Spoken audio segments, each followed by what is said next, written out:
Welcome, this is Master Prophet Noel teaching you prophetic accuracy, hidden secrets, volume 1 and 2 CD set. In this course, you will learn the hidden secrets all prophets must embrace if they truly desire to increase their prophetic accuracy. We will continue with today's teaching, prophetic accuracy, hidden secrets, volume 1 and 2 CD set. We'll be right back with today's teaching.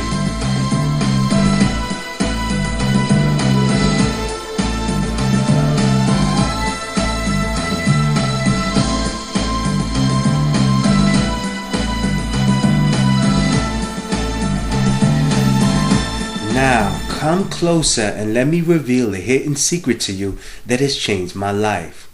The gift of prophecy can make you rich and place you in front of kings. The gift of prophecy you have inside can bring you the wealth and the material lifestyle you and your loved ones could only dream of. The gift of prophecy can empower you to walk away from your 9-to-5 job you so eagerly hate and move you closer to your faith, your family, and the financial freedom you so eagerly desire. The gift of prophecy is the answer, the solution to the wealth you diligently seek every morning when your alarm clock wakes you up. The moment the Lord revealed the hidden secret that lies inside of me and the powerful truth of its ability to give me the financial freedom 3 generations of family members could not achieve, was the moment I began to stir the gift of prophecy to increase my prophetic accuracy.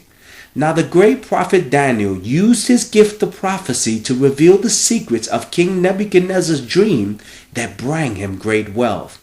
In Daniel chapter 2 verse 46 to 48, then King Nebuchadnezzar fell prostrate before Daniel and paid honor and ordered that offerings and incense be presented to him.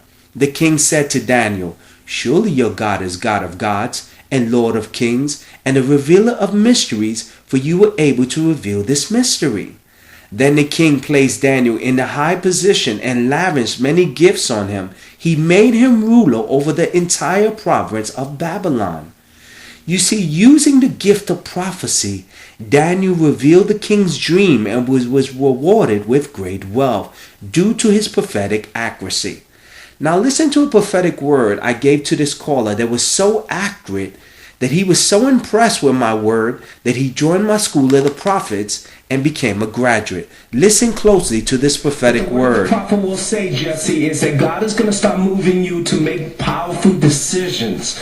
This is going to be a year of decisions where it's going to be between you and God. And I want you to make a decision because God is going to start to plant some things in your heart that you need to follow up with that maybe not everyone in your family is going to understand. They're not going to really appreciate, but you need to follow the unction of God that has in your heart. Some of the things that God is telling me that is going to deal with you, Jesse, is that I want you to contemplate that for 2010, you and your wife visiting the homeless shelters. And God wants you to contemplate visiting the homeless shelter, giving some sandwiches, giving some foods, because this will be a great way for you to continue with your movement with ministry, and also give you opportunities to meet people when as you start your ministry. So I want you to contemplate, because the opportunities are going to start to appear in your life when you can give some food and you just go to your local shelter, give some food, tell them about God and things like that. Also, I want you to also keep in mind, you're going to make an important decision about what you're going to do for 2010. Now, let me just tell you some things that you're contemplating that God is going to start to put in your heart. Be very careful because you're going to make a decision that has to do with moving to a closer ministry. And it's going to be something that you're going to be contemplating because there's a ministry there you got your eyes on. Do you understand what the prophet is saying? And it's going to be something that you're going to contemplate because you want to enjoy that ministry. You want to be a part of that ministry. But what I want you to keep in mind, there's nothing wrong with you enjoying the ministry and being blessed. But I want you to keep in mind, Jesse, that you have to start your own ministry, because you have to be very careful that a lot of ministers, they'll try to put you under their ministry and they'll stifle your growth. They'll stifle what God has called you to do. Right. So have you and your wife been talking about maybe moving and getting closer to a recognized ministry that you guys got your eyes on? Yes, we've been contemplating moving, and we were saying, we were going to fellowship, but we talked about that too. We would fellowship with other churches, but I remember what she said a while back, and we talked about, not getting too caught up. Yes. The ministry because of that same thing. Yeah, because what happens, Jesse, this is what happens. When ministers see your giftedness, when they see your potential, what they'll do is they'll bring you into their ministry and they'll siphon your growth. They'll like stagnate the gifts and your abilities. And I've seen this happen to many, many people. That's why I try to tell people that you can enjoy other people's ministries, but you have to grow. You have to start your own. Because I got a guy. Let me give you an example. I got a guy named Danny that started with me when I first started my ministry. And I prophesied to him that he needed to get out of this certain church. He didn't want to listen to me. He said, no, prophet, they're going to make me a minister. They're going to ordain me. And I kept telling him that that's not their intentions. Their intention is just to keep you to sit down and you to come pay tithes.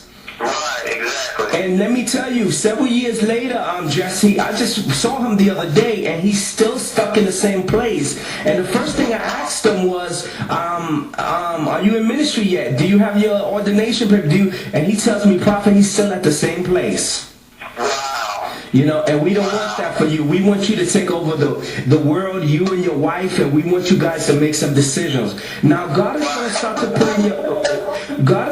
to put in your heart, Jesse, 1 year. God, you're going to start to see that God is going to make a commitment to you that he's asking 1 year from you, Jesse, 1 year. And in this year of 2010, you have to give him this 1 year so that you can see the movement of God in your life. Because what God is going to do, Jesse, he's going to start to move you to do other things. I know you have plans for 2010. You were thinking about law school, but God keeps saying 1 year. Give him 1 year. Because in this 1 year, Jesse, he's going to move you in so many directions, and it's going to show you that your dependency is not in money or physical opportunities, and your dependency is going to be on God. He's going to move you in this 1 year in 2010. You're going to go with your wife. You're going forward. You're going to continue to work, and then God is going to start to cause new events that are going to start to appear in your life, and it's all going to be in the promise of 1 year. Wow. And Jesse, I want you to also keep in mind, I want you to continue to look for your angels. Your angels are gonna, as I was praying for you, your angels keep dealing with me that you need to continue to connect. You need to continue to connect because you're desiring them and they're desiring you, and you need to continue to learn. You need to continue to grow because you're gonna operate your ministry, and you're gonna be like a crossing over, like a Van Prague, and you want to continue to connect with your angels and be sensitive so that when you're standing in front of people, you can operate in that gift. You have any questions for the prophet? Wow, that's accurate. It's funny you mentioned the thing about the homeless shelter because I had to go for work purposes. I had to go and deliver food to the homeless shelter 3 or 4 times in 1 week. The battered women's shelter. Beautiful. During the Thanksgiving holidays, and me and the owner got to talking, and I got to meet some of the people. So beautiful. About the moving situation, that's so true because my wife and I were getting ready to move to Atlanta. Yes.